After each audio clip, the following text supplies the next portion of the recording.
There comes a moment in almost every man's life. It's quiet, subtle. Maybe it creeps in after a big win, or maybe it shows up in the silence after the applause has faded. One day, chasing success just doesn't feel the same. The attention from women doesn't thrill you like it used to. The things you once craved now feel hollow. And in that stillness, something ancient stirs beneath it all. It's a sadness that doesn't really have a name, a kind of longing you can't explain with logic, a weight in your chest you can't shake. That's the moment Carl Jung warned us about. He called it the mother complex, a deep-rooted pattern inside the unconscious mind. It's not about your mom specifically. It's about the inner structure you inherited, a psychological blueprint formed from your earliest relationship with the feminine. It's invisible, but it shapes everything. Until it's brought to light, a man can live his whole life reacting to a wound he doesn't even know he has. Let's get this out of the way. This isn't about blaming your mother. It's not about pointing fingers. It's about understanding, about recognizing that some of the most powerful prisons aren't made of bars. They're made of ideas we've internalized without realizing, expectations we inherited without consent. See, when you were a baby, your mother was the world. Her smile meant you were safe. Her silence could feel like danger. She was the first mirror, and what you saw in her eyes, you believed was the truth of who you are. But here's where it gets deep. Jung said the archetype of the mother isn't just your mom. It's a symbol buried in the collective unconscious. It's the idea of origin, nourishment, protection, but also of suffocation, regression, dependence. And when the real woman, your actual mom, can't match that impossibly perfect symbol, because no one can, the child doesn't understand what's happening. He doesn't grieve the gap. He adapts. He molds himself. He becomes who he thinks he needs to be to win her love, to feel safe, to survive. That version of him becomes the mask. And over time, the mask becomes the man. But under that mask, still lives the boy who performs, the boy who pleases, the boy who chases women not for love, but for repair, not for connection, but to finally win the mother's approval he never felt he had. Jung said, "What is not made conscious will be lived as fate." And here's how that plays out. You keep repeating the same patterns. You're drawn to women who treat you the way she did, cold, distant, unavailable. You sabotage your own success. You shrink in the face of feminine judgment, not because you're weak, but because some deep part of you still believes her gaze decides if you're worthy of existing. This is the stuff most men never want to look at. You can't become whole until you stop chasing the illusion. Jung didn't mean kill the mother literally. He meant you have to differentiate. You have to see her, not as a goddess, not as a villain, but as a real person, flawed, human, with her own pain, her own shadow. Until you do that, you're not loving her. You're worshiping an idea or fighting a ghost, and both will leave you broken. So here's the hard question. Are you really living your life, or are you still trying to prove your worth to a mother who stopped watching a long time ago? This isn't self-help. This is soul work. Because every time you feel irrational guilt, every time you freeze in the face of rejection, every time you overfunction in relationships, what's really happening? You're not acting from your adult self. You're acting from the wounded child inside, hoping that if he's just good enough, he'll finally be chosen. But healing doesn't come from being chosen. It comes from choosing yourself. It comes from letting go of the sacred, impossible hope that the mother who gave you life can also give you identity. She can't. That's your job now. Here's the truth that most men don't want to face. A man who hasn't made peace with the inner mother doesn't date. He reenacts. He doesn't lead. He compensates. He doesn't love. He performs, hoping to be redeemed in disguise. Because what's haunting him isn't a person, it's a projection. Jung taught that the unconscious mind will project its contents onto the outer world when we haven't integrated those parts within ourselves. And let's be real, what's more magnetic to an unexamined man than the image of the feminine? He sees her, but not really her. He sees the idea of her, the hope, the ache, the need to be held in the way he never was. And then he calls it chemistry. But it's not chemistry. It's repetition. He says, she completes me. But it's not completion. It's regression. It's the boy inside him reaching out for the emotional nourishment he was once denied. Jung called this anima projection. The man casts his inner feminine, formed mostly from his experience with his mother, onto every woman he's drawn to. So he doesn't actually see them. He sees her, the original her, the mother figure, the wound, the promise of healing. And it breaks him. Because no woman can carry the weight of an unconscious child hiding inside a grown man's body. She becomes overwhelmed. He doesn't know how to say what he needs, but he expects her to just know, to soothe him, to save him, to complete him. And when she doesn't, because she can't, he feels abandoned all over again. Not by her, but by the wound she unknowingly reopened. And this is where the cycle begins. Jung warned us, if a man hasn't withdrawn his projections, he'll turn every relationship into a kind of ritual sacrifice, pouring out his soul, chasing what can never be retrieved, the perfect mother that never was. So let's ask the real question. How long are you going to let your past decide what you see? How long will you confuse love with salvation? Because as long as the mother archetype remains either idealized or demonized inside you, you're not seeing clearly. You're not seeing her. You're not seeing yourself. And until that changes, you'll keep mistaking need for intimacy, sex for healing, silence for rejection, and abandonment for destiny. But Jung offered something deeper, something sharper. The feminine doesn't need to be repeated. She needs to be reclaimed. And for that to happen, a man has to go where most don't dare to go, inside his own unconscious. He has to stop trying to find his mother in women and start confronting the pain he buried.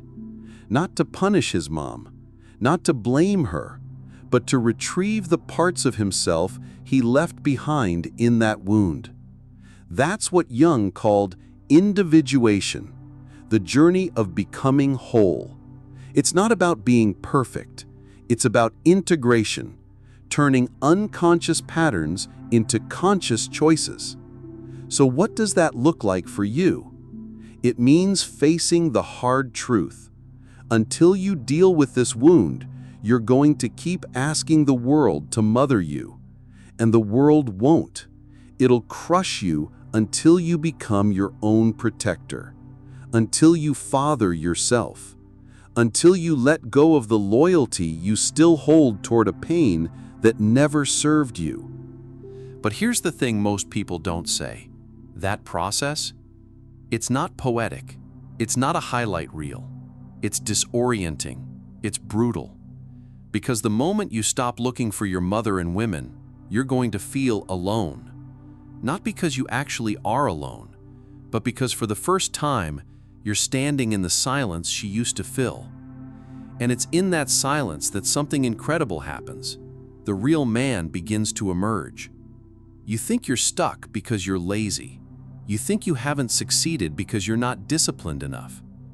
But what if the truth is darker? What if you're not failing? You're being loyal. Jung noticed something profound. The unconscious doesn't run on logic. It runs on myth. And one of the deepest myths it holds is this: if I grow beyond the suffering of those who raised me, I betray them. This is the unspoken oath. The boy never says it out loud, but he lives by it. It sounds like this: if my mother struggled, who am I to thrive?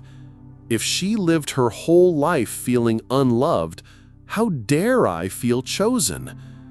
If she carried pain, what right do I have to feel free? And look, this isn't something you think on purpose. It's not conscious. It's emotional gravity, pulling you back to a past you never really left. You keep dimming your light just before things start to go well. You sabotage good relationships the moment they feel too safe. You chase rejection, not because you want to be hurt, but because that pain feels familiar. And here's the terrifying whisper that lives at the center of it all: if I heal, I leave her behind. Jung called this archetypal possession, when a psychological pattern doesn't just influence you, it inhabits you. It's when your mother's sadness becomes part of your identity, when you carry her pain like a sacred object, afraid to set it down. Because without it, who are you?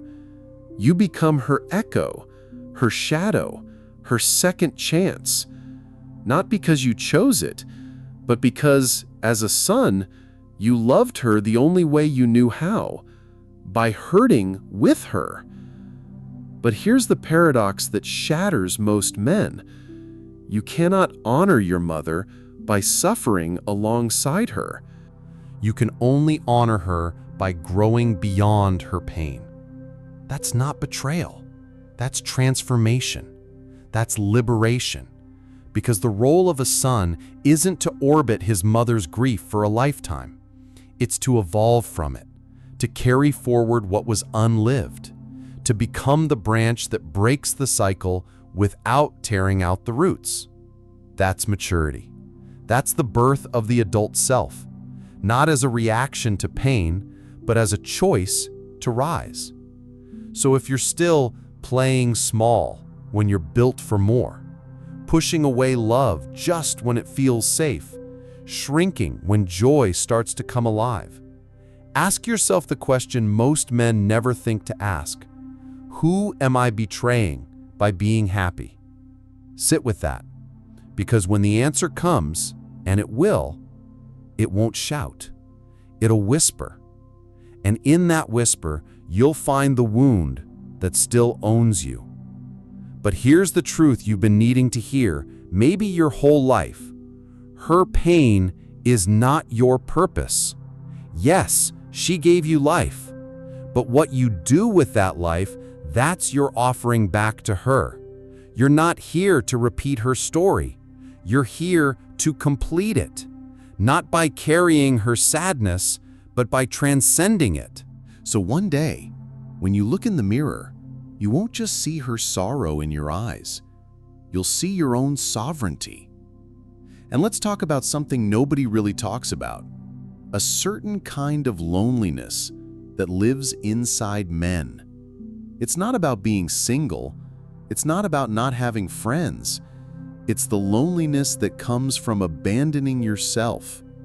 Waking up every day, showing up, performing, smiling when you're expected to, but inside, there's a little boy curled up in the corner of your psyche, unseen, unheard, still waiting for a warmth that never came.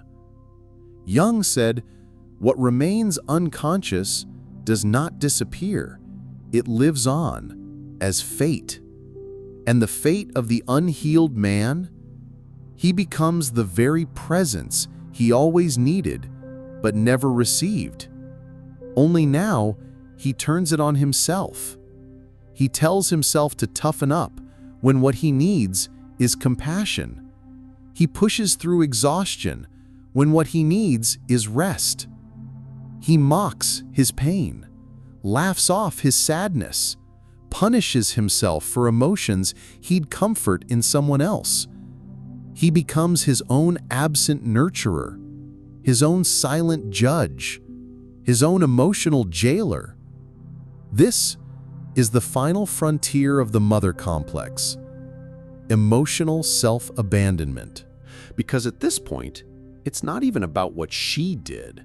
It's about how you now treat yourself in the same language, how her disapproval still echoes in your mind, but now in your voice.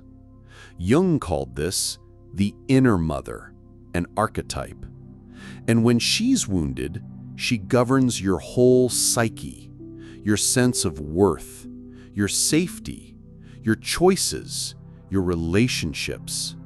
So what do most men do?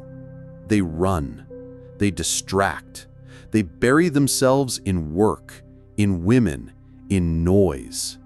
But no matter how far they go, one question always follows. Why do I feel empty, even when I'm doing everything right? And the answer?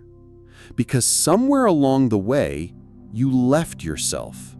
You chased a love that was never yours to earn. You abandoned your softness, your joy, your intuition, because the model of love you inherited told you your needs were too much, that your sadness was inconvenient, that vulnerability equals weakness. But here's what Jung would tell you, and you need to hear this with trembling hands. The privilege of a lifetime is to become who you truly are.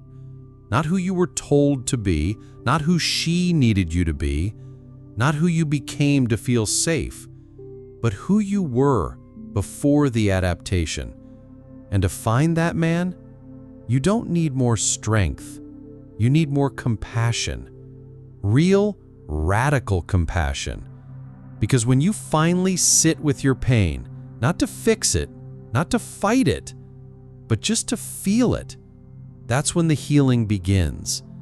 That's when the boy finally hears what he's been waiting for all along. I see you, and I won't leave you again. And in that moment, you're no longer just a reflection of your past.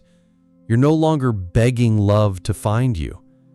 You're not chasing the ghost of a gaze that isn't watching. You're finally home. Not to her, to you.